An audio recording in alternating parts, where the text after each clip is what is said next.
UP में BJP जानती है कि दंगा, पलायन और यूपी की सुरक्षा व्यवस्था सपा सरकार की कमजोरी रही है। ठीक उसी तरह से अखिलेश यादव भी जानते हैं कि बीजेपी से भिड़ने के लिए किसानों के मुद्दे सबसे घातक हथियार साबित होंगे। इसीलिए वो जयंत चौधरी के साथ मिलकर लाल रंग की चुनावी पोटली लेकर मैदान में उतरे हैं।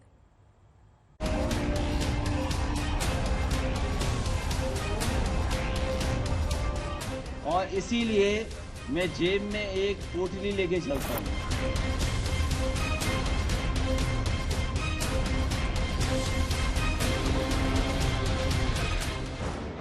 यूपी की राजनीति में बीजेपी अपने मैदान पर अखिलेश को घेरना चाहती है, जिसमें दंगा, जिन्ना, पाकिस्तान और गुंडाराज का मुद्दा। तो वहीं अखिलेश यादव इस लड़ाई को अपने मैदान पर लाना चाहते हैं, जिसमें महंगाई, किसान और ये लाल रंग है। आपको याद होगा कि लाल टोपी पर कुछ समय पहले पीएम मोदी ने तंज कसा था। इसे यूपी के लिए खतरा बताया गया था और उनका इशारा समाजवादी पार्टी पर था। लाल टोपी वालों को सरकार बनानी है, आतंकवादियों पर मेहरबानी दिखाने के लिए, आतंकियों को जेल से छुड़ाने के लिए। और इसलिए याद रखिए, लाल टोपी वाले यूपी के लिए रेड अलर्ट है, रेड अलर्ट। इस मुद्दे पर अखिलेश ने पहले भी कई बार जवाब दिए हैं, लेकिन असली जवाबी वार अखिलेश ने जयंत चौधरी के साथ हो रही प्रेस कॉन्फ्रेंस में दिया। लाल टोपी में वो हर जगह नजर आते हैं, लेकिन अब वो बात बात में किसानों के नाम पर छठ से लाल पोटली निकाल लेते हैं। कानून किसानों के हक में क्यों नहीं थे? आखिरकार भारतीय जनता पार्टी ने किसानों को अपमानित क्यों किया? अपमानित करने का काम अगर किसी ने किया तो भारतीय जनता पार्टी ने किया। इसीलिए मैं अपने संग अन्न लेकर के चलता हूं। ये अन्न की लाल पोटली, लाल टोपी और अन्न की लाल पोटली, इनको सबक सिखाने का काम करेंगे। दंगा पॉलिटिक्स के जवाब में अखिलेश की पोटली पॉलिटिक्स उनका आज का एजेंडा था। अखिलेश के मुताबिक इस पोटली में अन्न है और उन्होंने अन्न की शपथ ली है। प्रदेश के किसानों को इस तरह से वो ये बताना चाहते थे कि वो उनके असली हितैषी हैं। उनके साथ जयंत चौधरी भी हैं, तो मतलब जाट लैंड में स्थिति मजबूत करने के लिए इससे बेहतर मुद्दा नहीं हो सकता। ये गठबंधन भाईचारे का गठबंधन है। ये गठबंधन हमारे गंगा जमुनी तहजीब को लाने वाला और पुनः उसको आगे बढ़ाने वाला गठबंधन है। हम लोग पीछे मुड़ के नहीं, आगे बढ़कर के काम करना चाहते हैं। और जो लोग ये सवाल पूछते हैं उन्हें कम से कम याद रखना चाहिए, कहीं भी दुनिया में किसानों को जीत से नहीं कुचला गया होगा। क्या भारतीय जनता पार्टी के पास उसका जवाब है? अखिलेश जी ने बहुत अच्छे से बात की कि हम साथ साथ हैं, हम साथ साथ हैं, हम साथ साथ हैं। वो तो भैया दिखाई पड़ता है आप साथ साथ, मगर साथ साथ कब हो, कब तक हो?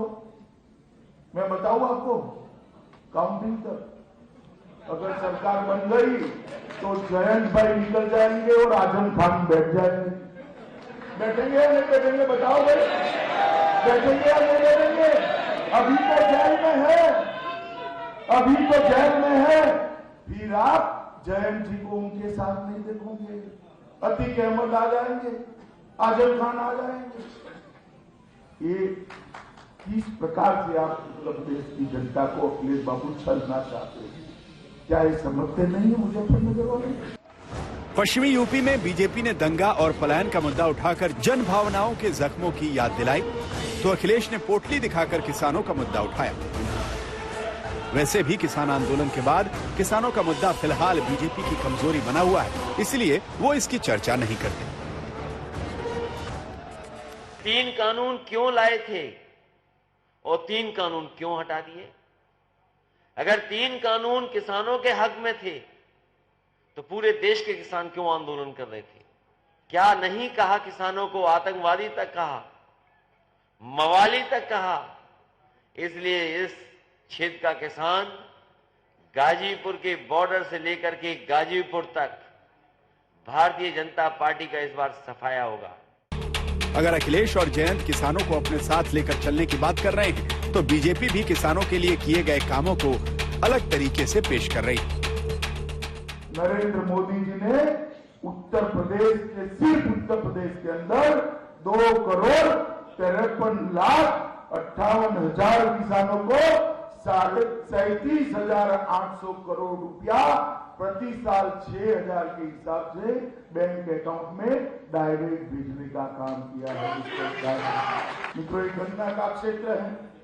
लगभग 1,48,000 करोड़ का गन्ने का भुगतान ये भारतीय जनता पार्टी की सरकार ने पहले सालों तक, हमें मालूम है, उत्तर प्रदेश में 42 चीनी मिलें थी, 21 बंद करा दी। किसने कराई?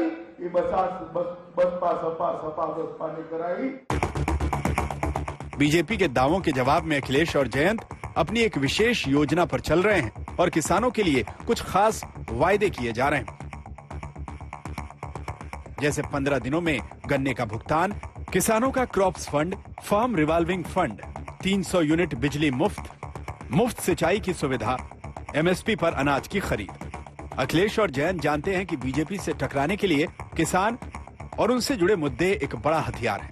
फिलहाल बीजेपी के लिए फास्ट बने 3 कृषि कानूनों से जुड़े सवालों का कोई जवाब नहीं है। इसीलिए जब दंगा, पलायन, जिन्ना और पाकिस्तान के तीरों से अखिलेश को घेरा जाता है, तो अखिलेश किसान और उनसे जुड़े मुद्दों को ढाल बनाकर खड़े हो जाते हैं। गाजियाबाद से अमित भारद्वाज के साथ आज तक ब्यूरो।